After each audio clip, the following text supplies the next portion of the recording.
back to the channel. In today's video, we're going to be taking Mike's car out for a drive. This is the 2008 Nissan 350Z. We're going to be comparing it to the Nissan GTR just a little bit, talking about why, in our opinion, for $10,000, that is probably the best sports car you can get. If you are new to the channel, go ahead and subscribe right now. It is super easy to do. All you have to do is click the button down below and it's 100% free to do that. But this is my 2014 GTR, full stage 3 straight pipe, around 600 wheel horsepower. It is insanely fast, a complete handful to drive, and honestly, it's so much fun. But for 7 times less, the Nissan 350Z is just one heck of a car. So we're gonna hop in the Z and talk about why it's such an awesome car. So we are now in the 350Z. We're going to talk about what it's like as a sports car. Now, to first talk about some things just to get this out of the way. So the Nissan GTR and this 350Z, they are on different generations. The 350Z, this is the last year for the car, 2008 for the coupe.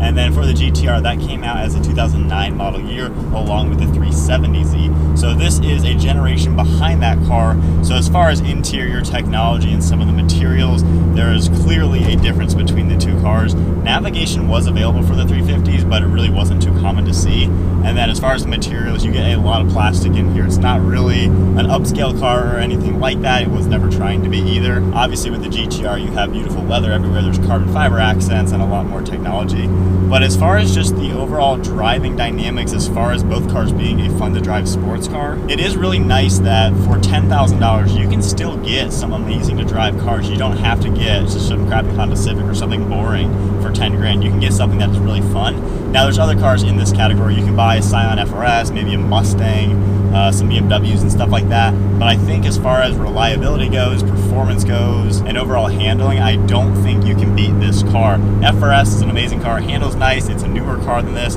but it is mind-numbingly slow. A $10,000 Mustang isn't exactly a fast car and is not a handling car at all. And then a $10,000 BMW, well, that will be awesome. Reliability is a pretty big question. So for us, just the 350Z, there is so much to offer. So then to start off, this has a manual transmission, a limited slip rear differential. So already those two things are such a big plus. We're gonna keep traction control off just for the heck of it, in case there's a fun turn. But this manual is so easy to use. It's really easy to rev match. You can heel toe downshift super easy. And then the steering is really heavy as well. It's got a nice feel to it. As far as acceleration goes, this red line's at 7,500 RPM. Wow. So it actually gets up to speed really nicely. This is the first time taking Mike's car on some back roads. Wow.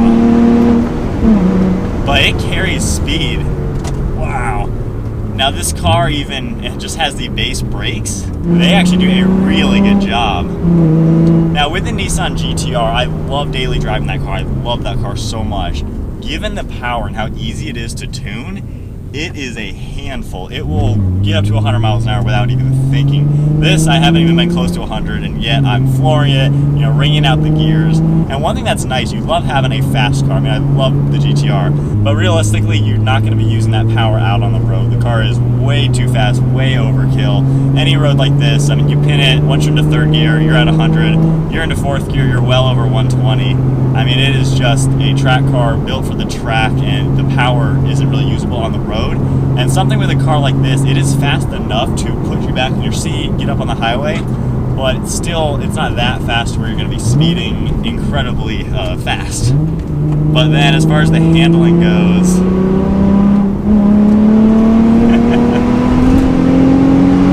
I mean, this car really does take the turns really well.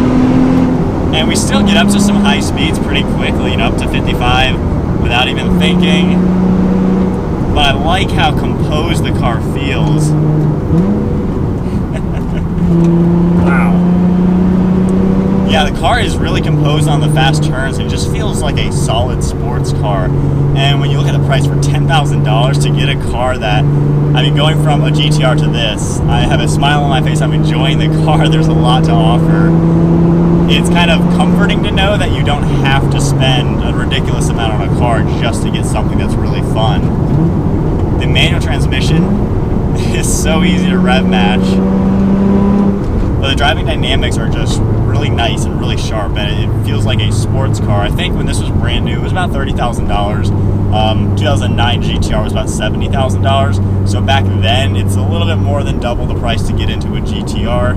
Obviously, we're talking about used as of now, but for the most part, the used 350Zs are gonna be around the $10,000 mark. Of course, you can get one that's like $5,000 to $7,000. It'll be a little bit older car. It might have more mileage.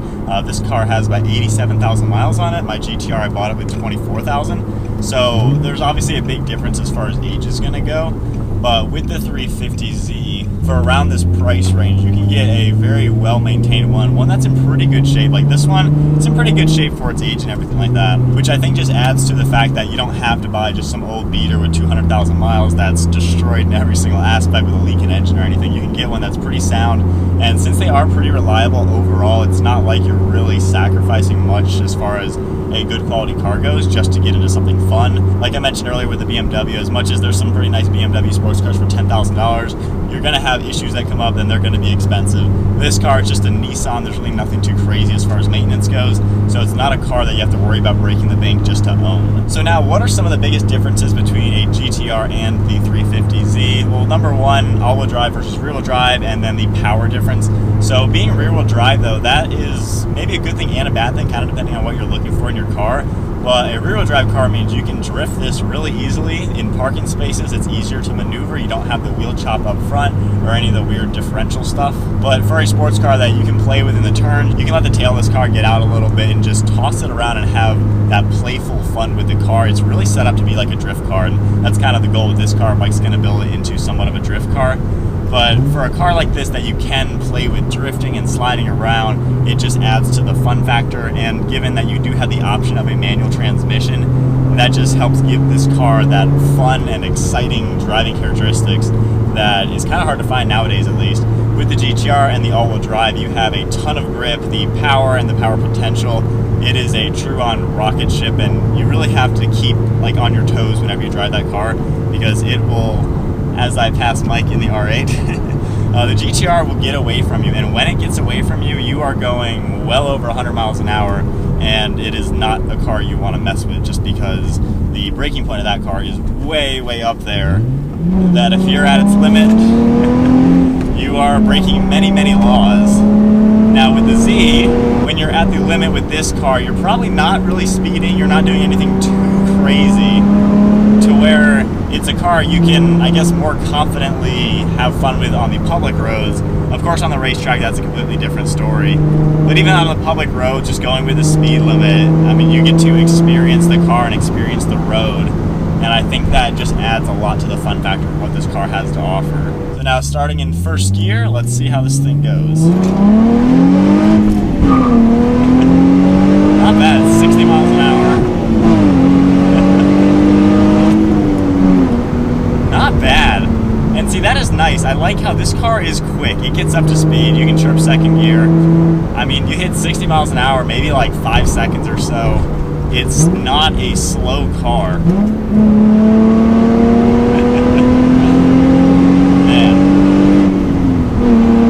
That's something that I really like. Like with the FRS, and I'm not going to hate on that car, I really like it, but it doesn't have any acceleration, so you just lose that side of the sports car feel. So going into third gear right now and accelerating,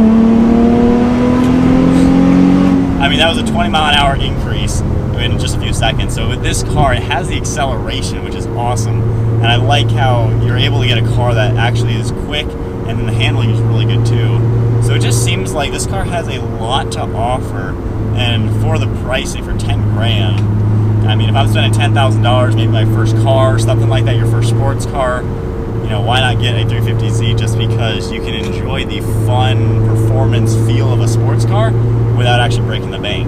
Now with this car, there's not really any type of electronic aids or adjustability with it. We have traction control on and off, and that's pretty much it. The steering, the suspension, everything is fixed the way it is.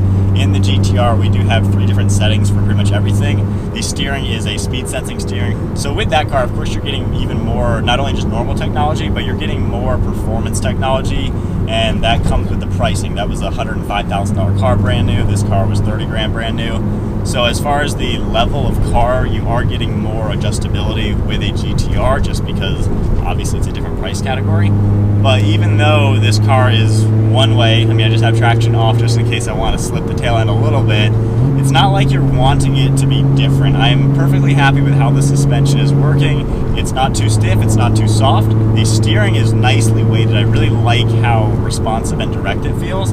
I don't feel like I have to muscle it every turn, but it's definitely not floaty or vague. Barely giving it some steering input, and the car's doing what I want. So I like how this car does feel extremely responsive. And then being a manual transmission, most manual cars aren't really going to have any type of transmission settings aside from rev matching.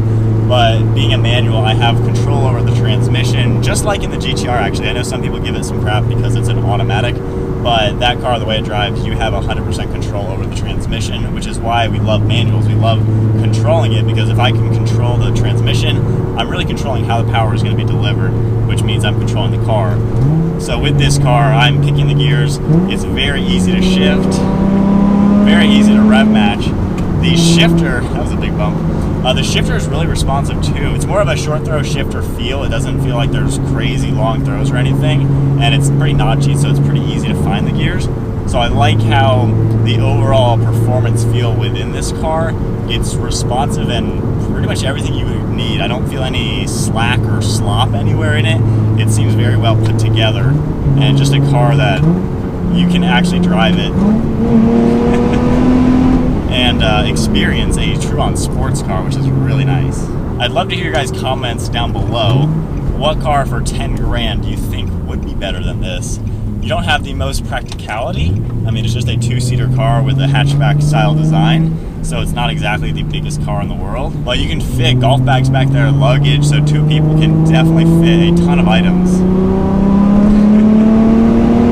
And then another cool thing, this car actually has a ton of aftermarket support with it. There is a lot of potential. You can throw on a twin turbo kit and all of a sudden get this car to like 500 wheel horsepower. And for a car that weighs as little as this car does, it's not that heavy, that is a ton of power. And with that kind of power, now you're talking about something that is really, really fast, still having all that same handling characteristics.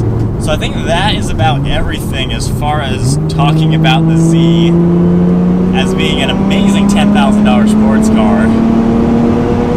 Man, red line's 7,500 RPM. I just killed like 3 butterflies. Oh boy. But yeah, what else can you ask for this price range? To have this much fun in a car that does not break the bank, I mean, that is just awesome.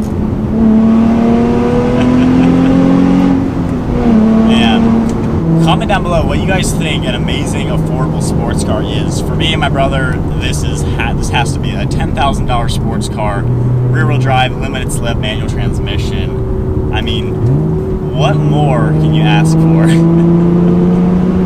So that's going to wrap up the video. Hope you guys enjoyed it. Give it a huge thumbs up, smash that subscribe button. Definitely stay tuned for plenty more content to come as we start building the Z, making this thing even better than it is in the stock configuration. Hope you guys enjoyed the video. Check out our merchandise as well. We'll be doing some 350Z merchandise soon, so definitely check that out. But I hope you enjoyed the video. Give it a thumbs up, hit that subscribe button. See you guys next video.